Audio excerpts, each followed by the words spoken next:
Everybody from New Year's. I hope everyone had a wonderful New Year's. Fortunately, we have some decent weather today. I wish we had a little bit of a better turnout, but I think we had a lot of events. We had a nice car LICN meeting earlier in the month. And there was also where's Christine? Oh, she's got it back to me. We also had a LIBOR education day, which was really well attended, and everyone, a lot of agents who were not, who have not been here, and a couple that I did know. So it was a great event, and Mike Murphy did a really good job, and it was hosted by Co-Star, and so we're happy to have Jackie with us this morning. Fortunately, Jackie is here a lot of the time, so she's not a new face to us. Let's see here. So we're glad you're here this morning. I see some faces that we haven't seen for a while, so I'm glad people decided to come back and say hello. Let's see, our focus for 2024 is going to be, we're going to still continue with education every month. We're going to add one little section on tools that we can use for our business. That's aside from things like Co-Star and Crexi and LoopNet and all that, but these are will be tools, data sources, and things like that can be added to help our business grow and maybe give us an edge over some of the competition who might not have access to the tools. If we have time, I'm going to share one of them with you today, and if we don't, we'll do it next time. So, with that, our next meeting is going to be February 27th, so mark that in your calendar. I'll review these again, but I have all the meeting dates for the upcoming year, and I'll go through that again. Mike, are you ready to go? Always. Okay, so we'll now have our 5 minutes with Mike. Starting now, it usually lasts more than 5 minutes, but it's perfectly. Right. Oh, good morning, everyone. Welcome to the first installment for 2024 of the good, the bad, and the politically ugly in commercial real estate. My name is Mike Ferruggia. I am the attorney in charge of the real estate division at the law firm of Bruno Trevino, also a realtor advocate. We've got a lot to talk about today. The good. I always like to lead with the good, as you know. And oddly enough, the good is with respect to the Sitzer-Burnett case, which we spoke about ad nauseum last month, excuse me.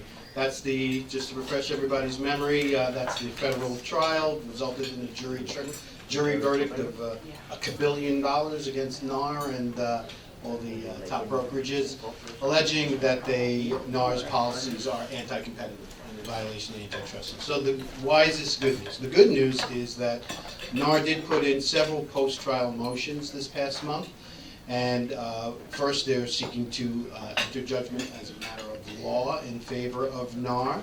They've also argued for a new trial and an alternative, that first motion is not to be granted. So that fight is not done. It continues to this day and probably for the years to come. I'm hoping that NAR will be upping the quality of their representation. Did they hire you? They did not hire me. I'm open for negotiation. The bad in CRE for this month, oddly enough, is also with respect to the Sitzer-Burnett case, a spin-off of that. The bad news is that since that jury verdict came down, you probably already know there are a plethora of copycat lawsuits both within and without New York State that are now pending. Some firms, some antitrust firms, I won't name the firm, I'll give it to you if you're curious, They have opened up dedicated websites soliciting plaintiffs for these antitrust claims against NAR, NISAR, and all the local brokerages. Specifically, this one website that I'm talking about is they're soliciting people that have sold a residential unit in anywhere in the tri-state area over the past 3 years. And you can register online. They make it quite easy to pick up in the Citzer-Burnett wave and continue with that line of litigation. We're only seeing the tip of the iceberg here. So until there's binding federal precedent, we'll see where that actually takes us. Okay, so now a lot to talk about with respect to the politically ugly. And again, to define my terms, it does not mean I agree, disagree with any of these issues. It means that these are politically charged issues where there's plenty of people falling on both sides of the coin. So just to rewind a little bit, you probably already know last month NISAR submitted written testimony to our New York State Assembly requesting that they prioritize 7 things in this upcoming legislative session. So these are the 7 biggies that NISAR has been lobbying for. They want targeted funding through municipalities to grow the housing stock. They want to increase, asking the Assembly and the Senate to increase the budget from last year's budget to make additional funds available to local municipalities. However, unlike Governor Hochul's proposal last year, NISAR is in favor of preserving local control on zoning. So if you recall, this time last year when I was giving this presentation, at that time Governor Hochul proposed a new state agency, the State Housing Board, that would govern all zoning within the state. NISAR is objecting to that. They do, however, want to create tax incentives for residential conversions, streamline permitting process, additional financial incentives for municipalities that are allowing ADUs, accessory dwelling units, restoring the 421A tax incentives, and also to establish a statewide housing plan. So NISAR, in their vision of their statewide housing plan, they want to either cap or reduce transfer and mortgage recording taxes, and also establish the first-time homebuyer savings program.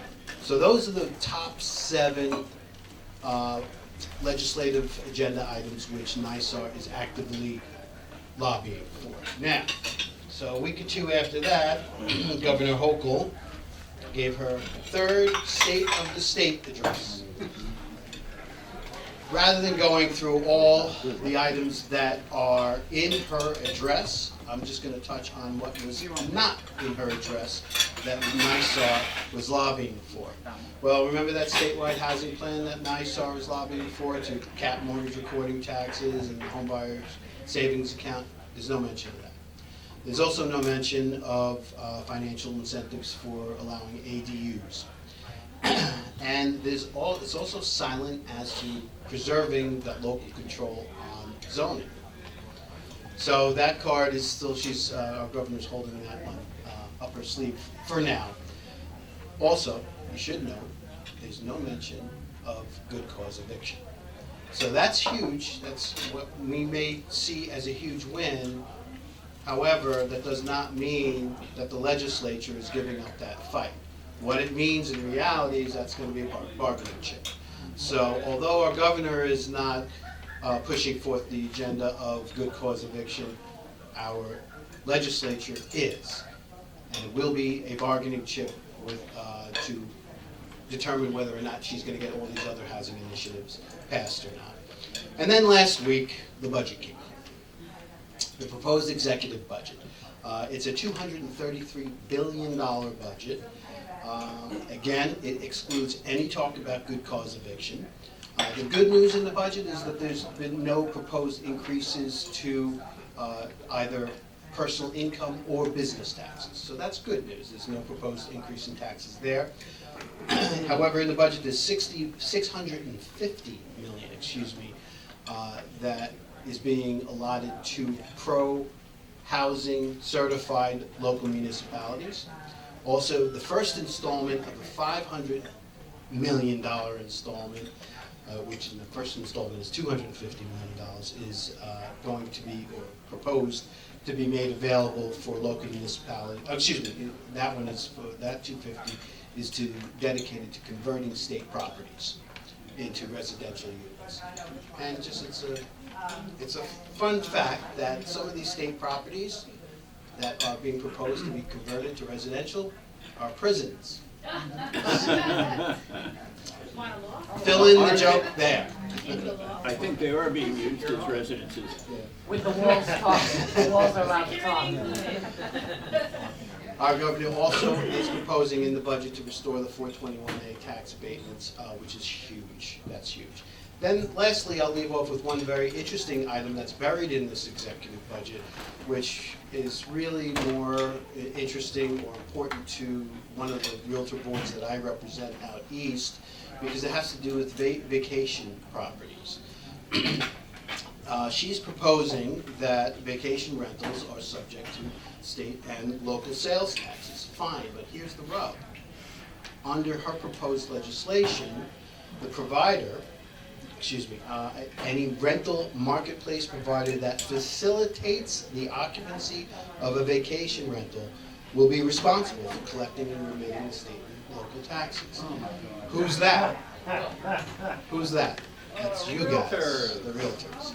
So if any of you are dealing with vacation rentals, which pretty much my entire board out east is, you're going to have another job to do if that piece of legislation does in fact gets through the legislature. Are we responsible for collecting it? And or remitting just, it. And remitting. or just remitting it? Collecting and remitting. Oh, wow. You know, there's a lot going on with that, and the commingling of funds and stuff Right. like that, I think that may come off the table at some point. I would expect it to. It's ultra intrusive on the realtor, and like you touched, it just leaves way too much room for Too much abuse there. temptation there. Exactly, without question. We already have a bad reputation, we don't need. So if anyone has any questions or would like to discuss any of these matters more, feel free to reach me out. Again, the name is Michael Ferruggia, 631-390-0010. My direct extension is 145. And I thank you for your time, your patience, and most importantly, as always, not shooting the messenger. A question over here, Yes, and yes. could you give us Kathy Hochul's phone name and phone number? We got that. It seems to me about 30 years ago, there was an antitrust case that was brought against the real estate industry per se. And at that point, up to that point, each board had a proposed schedule of commissions for leasing and the like. One of the things when I'm dealing with people, I send them the most recently published commission schedule from the Real Estate Board of New York. Now, most recently published was 30 years ago, but that is the most recently published, and it's a nice little tool. You know, that way people don't fight 10% on sale of assets or the like. At that point, the Justice Department looked over everything and said, you can't recommend rates, rates must be negotiable. And we've been living with that ever since. So what is it that we're doing that's not competitive when we're not dictating rates? So we're talking about Sitzer-Burnett again, right? There's a lot of arguments. There's a lot of arguments, and just one of the main arguments, and I'm not saying it's right or wrong, I'm just saying these are the arguments, and the jury bought it.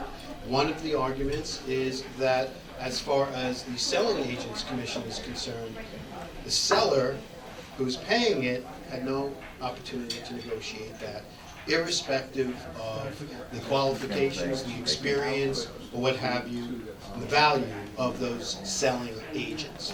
They are negotiating with their listing agent, but they're paying the same commission to a selling agent who, first of all, is working against their best interests, and second of all, may have just been licensed yesterday or have had their license for 30 years. It doesn't matter.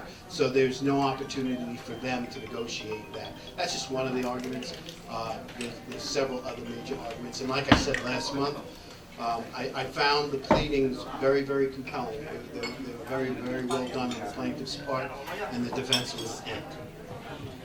And keep in mind, when they did the jury pool, 90% of those individuals do not own a home. So that came into play as well. Any other questions? Thank you. Comments? Did some brokerages pay, I don't know if it was a payment? Settlements? Yeah, settlement, settlement, that's the one, yeah. Some settlements. That's why you got the law degree and I don't. Yes, I believe some of them have settled down. Yeah. What, now, Right, Chris? Yes, it's like. I don't understand the whole premise, like, do they think NAR has this like bazillion-dollar bank account with gold bars and stuff in it? Yes.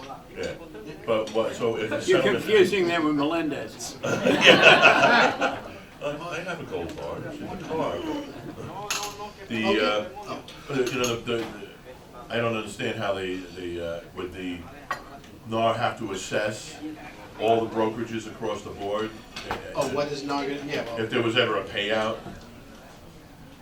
yeah, I mean, the money's gotta come from somewhere. You'll see it on your bill for next year. Yeah, and then you'd have a bazillion brokerages across the country, Bulk yeah, hiring folks like you. to do their bank business. Correct, yes. They did hire a whole new legal team. NAR did? Yeah. Oh, good, thank you, good to know, good to know. That's exactly what I was hoping Yeah, for. so they did, they Great. hired a whole new legal team. There are some that will stay on because of their familiarity Right, with yeah. these. Right, but they did hire, hired a new team. That's good This to is know. gonna be tied up for many, many years before any money has to This, stay we're there. gonna be talking about this for a It long goes back to the basic deep pocket theory, you know, you Well, don't that's- sue that's people how the unless jury they have a lot of reviews money, you know? Absolutely. At some point, there's probably will be a settlement somewhere, but it has to be at a much lower number than we're at now. Unless, And unless the I'm not. key to these settlements is going to be whether or not there are any admissions. Correct. I mean, at what point do they stop copycat lawsuits? They're not, until Not this federal in- binding federal Right, precedent. exactly. I mean, there was 3 in New York There's a lot more than 3 now. Yep, that, there was 3 last week. Today. There was Like 3 last week. week. Yeah. I thought there was. Until there's a precedent that's set as to whether we win or not, that's what's gonna stop it. Other than that, people are gonna jump on the bandwagon. So they would be jumping for years. They will be jumping for a long time. Yeah. And depending on the brokerage, just the cost of defense alone might be significant enough to put some brokerages out of business. So I anticipate maybe giving you a little call, but how about a small brokerage like mine? How do we protect ourselves? Because there's a lot of us. By a broker agreement and making sure that they're very clear and understanding of their compensation And going I've forward. always done that, Right. so I'm not, They're not going after the small brokerages, they're going no, after the I'm big just ones. grateful that we've kind of already done that, even our sales, this is the right to represent, has the breakdown, and now they have to initial, we talk, I mean, I spend 40 minutes just talking agency with Well, my you new have- clients. Yeah. But so how does some No, you're doing person it right, I mean, what else are you gonna do? decide, oh, I'm gonna go, God forbid, after next level, you know, whatever. I mean, I've been doing it, so I'm not worried, but it's just, so many people are gonna lose their livelihood. At first, NAR's position, I think Christine said this last month, is, at least before the new legal team came on, it's like, we've been doing this forever, this is the way we've been doing it forever, so of course it's right, and this will go away at some point in time. They were wrong. They were wrong with that. It was a gamble to take that position and take it so lightly. But it sounds to me you're doing everything right. I mean, what else can you be expected to do but have those 45-minute conversations about agency, about how commissions are paid, how it is in fact negotiable. It is negotiable. But if you reduce, then this is what happens. I got a call from a buyer's agent saying, because my client told me, you know, these lawsuits are real to sellers. He's like, I don't want to pay buyer's agent. I'm like, all right, let's have a conversation about the pros and cons of that. And so we do. So I, by orders of my clients, put out what the client requested. Agent calls me, I'm sick and tired of you listing agents not paying us. I said, slow down. You're right, I'm not paying you. My client is, and this is what they want to pay.